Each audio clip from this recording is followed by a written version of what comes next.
Welcome back to the AI Ripple Effect podcast, everybody. Today we're joined by Nash Zivkovic, who is the founder and president of White City Logistics based in Chicago. Nash, it is a pleasure to have you on the podcast. Welcome. Thanks, Adrian. Thanks for having me. It's a pleasure to have you. And I know that you're going to tell us all about your backstory and the interesting things you guys are up to. But why don't we start by going back to the beginning and you giving us a little bit about your history and how you've got to the position you are at White City today and what you guys provide from a services perspective and who your customers typically are. White City Logistics, we are a station and logistics company based in Bensenville, Illinois. It's just outside of Chicago. I started the company back in 2009 and 2011. I got Trucking Authority, MCDOT, and first vehicle. And over the years, we grew into the full logistic fleet. We are asset-based trucking with the company trucks and owner-operators and full team of safety, accounting, dispatch. And we had some ups and downs last few years, but currently we have around 60 people total between office and drivers. Awesome. And you have a specific segment of customers that you focus on, or are you across different industries? Yeah, we are over the road. So we service all 48 continental states. We focus on Midwest area and pretty much we haul everything. We just avoid hazmat and trash or recycled products, but we haul general freight and pretty much anything that we can fit in our trailers. Mostly we do dry loads, dry vans. We have some reefer and flatbed trailers too, but primary we do dry loads. We have 24/7 dispatch, 24/7 support for our drivers and customers. We work with direct shippers. We work with brokers and 3PL companies, and we are open for pretty much any business with dry product and dry vans. So as I said, we are based in Chicago area, but we service other states and we have drivers and owner operators from multiple states, Florida, Texas, Ohio, and so on. So we are not only in Chicago area. Got it. And with that broad spectrum of customers that you service, obviously across different areas of Midwest, but also different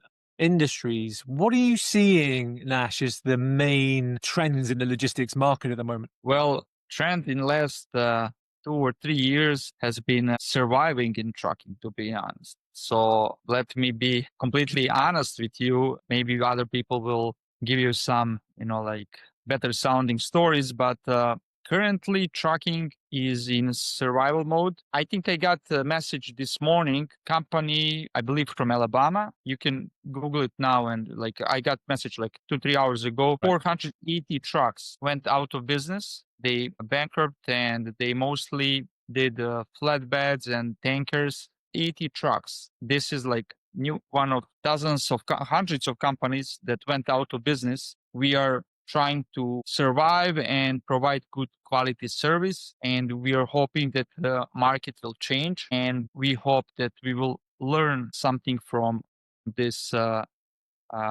trucking recession. And you probably heard about some major companies that went out of business with thousands of trucks and some smaller companies with few trucks. But this is the new trucking company that I just heard a few hours ago, 480 units from Alabama out of business. It's very difficult to work as prices went up for equipment, fuel. The companies are trying to keep old equipment, break down often now, and repairs are very expensive. Then we have other issues. I think I had a list of 10 or 15 major issues that I discussed in one of the previous podcasts that I had a few months ago. We have challenges every day. This is constant challenges in trucking, and we are trying to overcome everything every single day. Thanks for sharing. I think that's a very important subject matter. But do you think that brokers are pushing harder deals? Do you think that it's coming down from shippers? Is the volume the same, or is it just the costs are going up and you're having to deal with the same job board pricing, and then you have to squeeze yourself? What are these challenges? Do you think that are causing this Well, disruption? we're asset-based trucking company and everything is on us. We have all liability. Brokers are just trying to pinch some profit between customers and us. Most of them, they really don't understand what is break-even price. Most of them, they don't care, to be honest. And pretty much now with all these changes and technology and everything, they're just trying to get the cheapest company. And they are, if you are complaining about anything, if they're not paying you the attention or anything that they're supposed to do to help you out, they will maybe put some bad comment about you. Maybe you will hurt their feelings, and they will put you on do not use list, or there's different things, and it's very difficult as liabilities only on us. And then prices are down, expenses are up, issues with the drivers and other issues. I don't want to now use all the time and talk about issues in trucking, as there is a lot of issues with predatory towing companies, scams in trucking. We are losing money because of the fake brokers. They are stealing money from us. If dispatch, they forget to double check certain things, or maybe they double check but they didn't notice the scam on time. We are not getting paid on some loads and many other things involved in trucking. That's why probably, I'm sure, over 1,000 companies went out of business the last 3 years, as I was keeping track on it, like for some time, but now you cannot even keep track on it. So a lot of companies are shutting down, and I hope that when market change, we will all learn something and finally start making some money. Well, hopefully that's going to be soon. But thanks for sharing it. I guess with these cost pressures and the resistance from a price point perspective, you guys are really having to look at your own costs, I guess, to service your customers at that right price point. Are you taking any initiatives yourselves internally? Are you using technology in any way at all, Nash? Yes, I started building, and almost I'm done building my TMS. It's called Slick TMS. It's a custom TMS internally for my company. I use multiple softwares, and all of them are missing certain things, and it can be improved.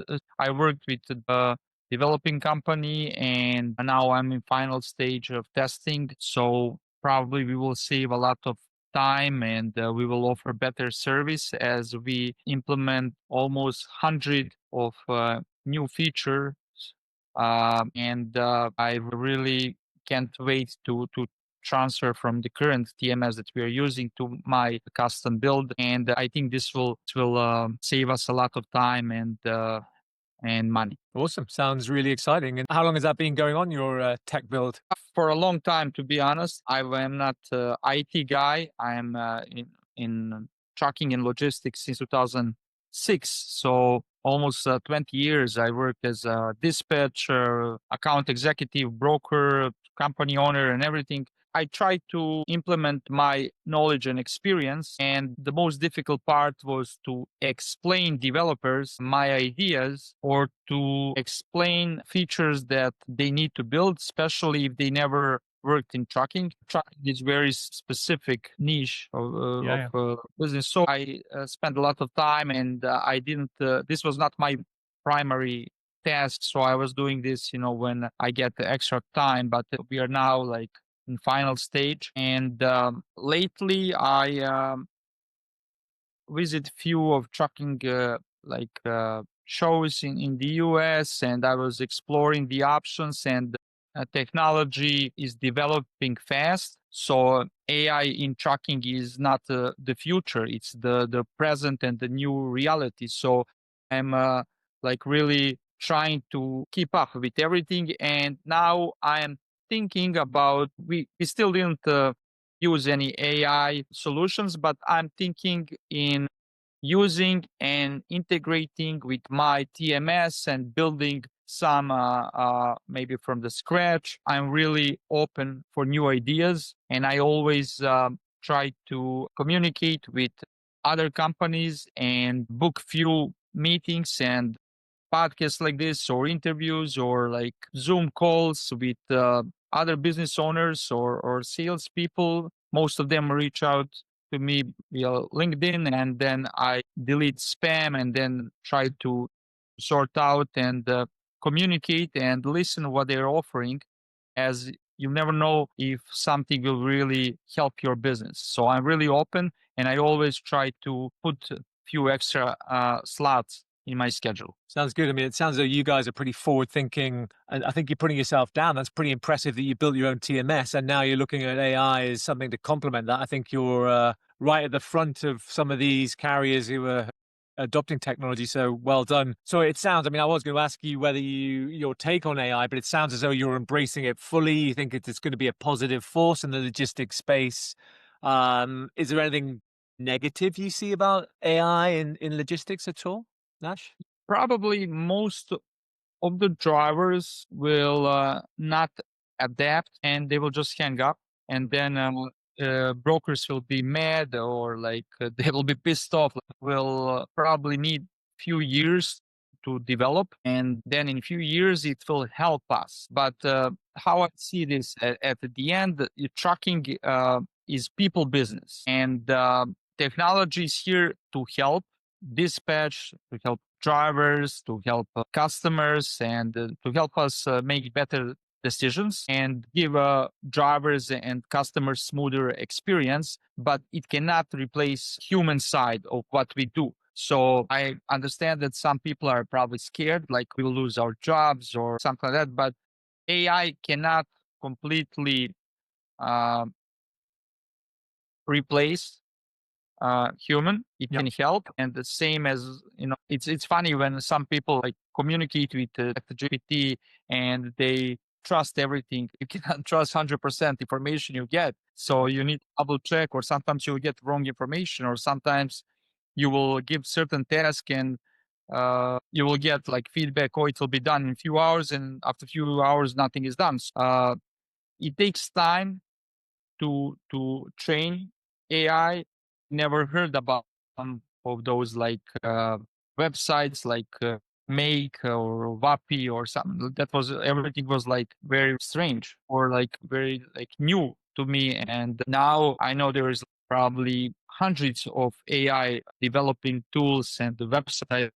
I think trucking will probably next years see a big change in whole logistics and communication. That's my opinion. And obviously you've talked about a lot of the challenges you're experiencing and have experienced as you've gone on your journey, particularly at the moment with the downturn in the market and the price pressures and the cost pressures, etc.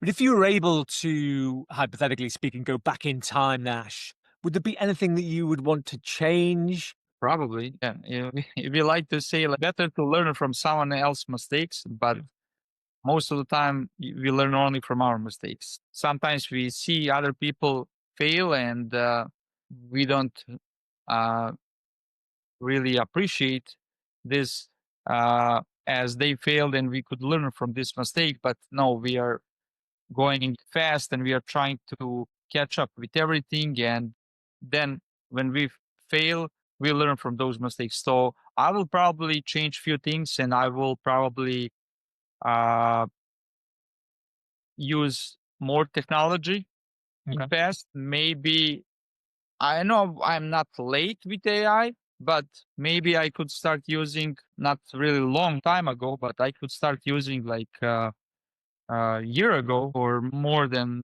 that, and probably that will give me some advantage, and uh,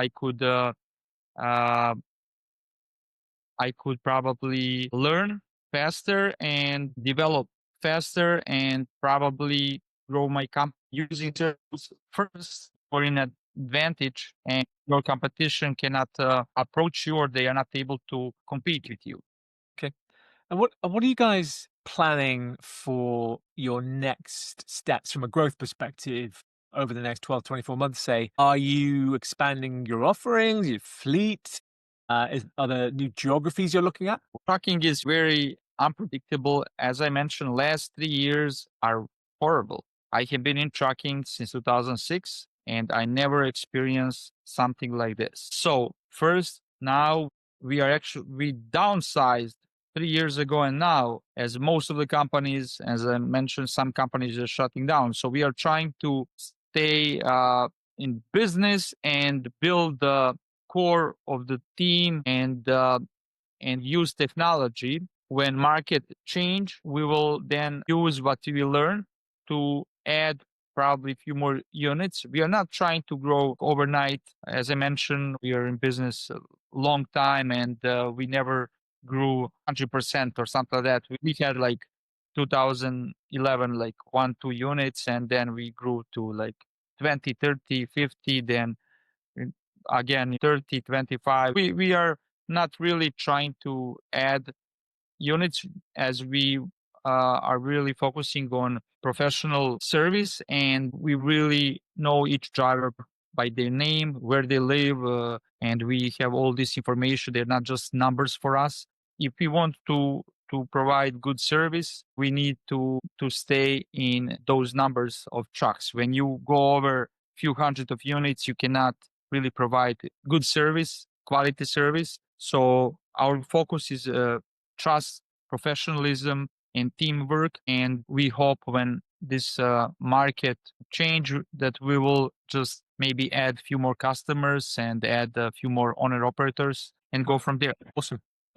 It sounds as though that focus on the white glove treatment and customer service will, I'm sure, do you well, and they will come flocking to White City. Now, for everybody out there who's interested in finding out more, Nash, about White City, where can they get that information? Well, they can visit our website, whitecitylogistics.com, or try to search some social networks as Facebook, Instagram, and they can find our contact information and reach out if they need our service or if they're looking for a reliable company or if they are drivers looking for an honest dispatch team. They can reach out and we will go from there. Awesome. Well, I'll make sure that we include all of those links in the description of the podcast when it goes out. So everybody out there who I'm sure are keen to find out more about White City Logistics and all the services that Nash and his team provide, you can get that information there. But for now, thank you everybody out there for joining this episode of the AI Ripple Effect podcast. I hope you've enjoyed it. Thank you so much, Nash Zivkovic from White City Logistics. It has been a pleasure to have you on the podcast today. Thanks, Adrian. I really appreciate the invitation. Thank you.